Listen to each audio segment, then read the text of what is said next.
आज हम थाईलैंड के गांव की ज़िंदगी के बारे में जानेंगे कि यहाँ के लोग कैसी ज़िंदगी गुजारते हैं, क्या चीज़ें खाते पीते हैं, किन फसलों की काश्त की जाती है और यहाँ की थाई मसाज के बारे में। और साथ ही वीडियो के दूसरे हिस्से में जानेंगे यहाँ पर कुछ सच्ची कहानियों के बारे में। तो बगैर किसी टाइम के ज़ाया किए वीडियो का आगाज़ करते हैं। थाईलैंड के बहुत से देहात ज़राअत पर ही इन्हसार करते हैं। गांव वाले चावल, फल और सब्जियों जैसे फसलों की काश्त करते हैं, जो गांव की मुआश का बुनियादी जरिया है। रवायती थाई घर, जिन्हें बाण कहा जाता है, अक्सर स्लेटों पर बुलंद होते हैं और लकड़ी या बांस से बने होते हैं, जो कि पेचीदा डिज़ाइन और सजावट के साथ बनाए जाते हैं। बुद्ध मत का असर। बुद्ध मत गांव की जिंदगी में अहम किरदार अदा करता है, जिसमें मंदिर, जिसे वट कहा जाता है, जो मजहबी और समाजी सरगर्मियों के मराकज के तौर पर काम करते हैं। कुछ गांव शानदार थाई रेशम तैयार करने के लिए भी मशहूर हैं, जो सदियों पुरानी तकनीकों का इस्तेमाल करते हुए रवायती लूम्स अपने हाथों से बनाते हैं। वाटर बुफैलो यानी कि आबी भैंस थाईलैंड की मशहूर अलामत है और कुछ देहातों में खेतों में हल चलाने और नकलो हमल के लिए इस्तेमाल होती हैं। तैरती हुई मंडियां। थाईलैंड के साहिलों में तैरती हुई मंडियां भी होती हैं, जहां गांव वाले ताज़ा पैदावार, पकवान और कुछ ज़रूरियाती ज़िंदगी का दूसरा सामान अपनी कश्तियों में लद कर यहां पर आकर सेल करते हैं। Thai massage. गांव वाले रवायती थाई मसाज की मशक करते हैं, जो मुकामी लोगों और आने वालों को यकसा तौर पर थाई मसाज को इलाज के तौर पर इस्तेमाल करते हुए मसाज करते हैं। जहां के रिहायशी एक दूसरे की तकरीबात में हिस्सा लेते हैं और वक्त आने पर एक दूसरे का साथ भी देते हैं। त्यौहार और तकरीबात। थाईलैंड के गांव रवायती त्यौहार मनाते हैं, जिसे सोंगक्रान यानी कि थाई का नया साल और लोए कुर्तवान रोशनियों का त्यौहार, जो रंगारंग परेड, तकरीबात और सकाफती परफॉर्मेंस के साथ मनाया जाता है। बहुत से थाई देहातों में रूहों के घर होते हैं, जिन्हें मज़ारात कहा जाता है, जहां तहफ़्फ़ुज़ और खुशहाली के लिए महफूज रूहों को नजराना पेश किया जाता है। देहाती अक्सर रवायती दस्तकारी जैसा कि बुनाई, मिट्टी के बर्तन, टोकरी साजी में मशहूर रहते हैं, जो अपनी इन महारतों को अपनी आने वाली नस्लों को भी मुंतकिल करते हैं। अगर इनके मुकामी खानों की बात की जाए तो गांव के लोग ताज़ा मुकामी तौर पर हासिल किए गए अज्जा के साथ तैयार करदा रवायती थाई पकवानों से लुत्फ अंदोज होते हैं, जैसा कि मसालादार सालन, नूडल, सूप और मुख्तलिफ किस्म की तली हुई डिशेस। बुजुर्गों की हिकमत। थाई सकाफत में बुजुर्गों का एहतराम किया जाता है। बूढ़े देहाती अक्सर कम्युनिटी लीडर और सरपरस्त के तौर पर काम करते हैं। मुअज़्ज़िज़ बुजुर्ग अक्सर गांव के फैसला साजी के अमल में अपना हसर रसूख रखते हैं, जो अपनी ज़िंदगी की तजर्बात की बुनियाद पर हिकमत और रहनुमाई से फैसले करते हैं। गांव में इज्तिमाई बगात भी होते हैं, जहां गांव वाले अपनी ज़ाती तौर पर इस्तेमाल के लिए जड़ी बूटियाँ, सब्जी, फल और फूल उगाते हैं। इसके अलावा चावल की काश्त थाईलैंड में गांव की ज़िंदगी का एक संगे बुनियाद है। किसान साल भर सलाब ज़दा धानों में चावल लगाते और काटते हैं।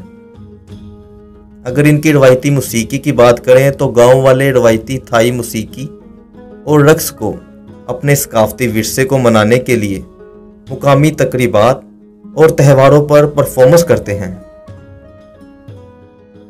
कम्युनिटी रूहानियत। थाई देहात में अक्सर मजबूत रूहानी अकायद होते हैं। गांव वाले मुख्तलिफ किस्म की रसूमात और तकरीबात इन आबाओ-अजदाद की तज़ीम में करते हैं, जो कि बरादरी में बरकत हासिल करने के लिए की जाती हैं। मुकामी शफा देने वाले। कुछ देहातों में रवायती इलाज करने वाले या जड़ी बूटियों के माहिर होते हैं जो आम बीमारियों के इलाज और तंदुरुस्ती को फ़रोग़ देने के लिए मुकामी पौधों को इलाज के तौर पर इस्तेमाल करते हैं। इज्तिमाई पानी के ज़राए। गांव में इज्तिमाई कुएं या पानी के ज़राए होते हैं जो गांव के रिहायशियों को पानी पीने, खाना पकाने और नहाने के लिए पानी जमा करते हैं। गांव में छोटे छोटे स्कूल होते हैं जहां देहाती स्कूल कम्युनिटी के बच्चों को तालीम फराहम करते हैं, जो इन्हें तालीम देने के साथ साथ इनको समाजी बनाने के मराकज़ के तौर पर भी। भिक्षुओं की भीख के चक्कर। बुद्ध राहिब सुबह के वक्त देहातों में चहलकदमी करते हैं ताकि रिहायशियों से खरात जैसा कि खाने और ज़रूरी चीज़ों को इकट्ठा करें और इनके लिए बरकत और रहमत की दुआ भी करें। गांव के मंदिर। मंदिर बहुत से थाई गांवों में रूहानी और समाजी मराकज़ के तौर पर काम करते हैं। मजहबी तकरीबात, त्यौहार और कम्युनिटी के इज्तिमा की मेज़बानी भी करते हैं। थाईलैंड के गांव में बांस भी बड़ी अहमियत रखते हैं जो कि थाईलैंड के कई रवायती ढांचों में इस्तेमाल किए जाते हैं, जैसा कि गांव में घोड़ों को बनाने के लिए या गांव में छोटी नदियों के दरमियान पुल बनाने के लिए इस्तेमाल होते हैं। गांव की लाइब्रेरियां। गांव में कम्युनिटी के ज़ेरे इंतज़ाम लाइब्रेरियां या पढ़ने के कमरे हर उम्र के गांव वालों के लिए किताबों, अखबारात और तलीमी वसाइल तक रसाई फराहम करते हैं। गांव का माहौल काफ़ी खूबसूरत और साफ़ सुथरा होता है। ताज़ा आबो हवा और साफ़ सुथरा माहौल के साथ यहाँ के लोग एक सेहतमंद ज़िंदगी गुजारते हैं। चारों तरफ सरसब्ज़ो शदाब बागात या खेत होते हैं और जैसे दिन में ये बागात, ये खेत तो बड़े खूबसूरत लगते हैं, लेकिन रात को ये उतने ही खौफनाक हो जाते हैं। गांव वाले अक्सर टाइम की कमी ना होने की वजह से एक दूसरे के साथ वक्त गुजारते हैं और कहानियां सुनाते हैं, और कहानियां ये ज़्यादातर सच्ची ही होती हैं क्योंकि ये उस टाइम के अखबारात में अपनी जगह बना चुके होते हैं। तो वीडियो का दूसरा हिस्सा शुरू हो चुका है, थ्रिल के लिए तैयार हो जाएं। ये कहानी है पोंटी नाग की। पोंटी का मतलब है दरख्त और अनाग का मतलब है बच्चा। पोंटी नाग एक खौफनाक चुड़ैल है जो अक्सर रात को किसी खूबसूरत लड़की की शक्ल इख्तियार करके लड़कों को अपनी तरफ मतवज्जो करवाती है और पास जाने पर यह अपने नाखूनों से उनको मार देती है और इनके ऑर्गन तक खा जाती है।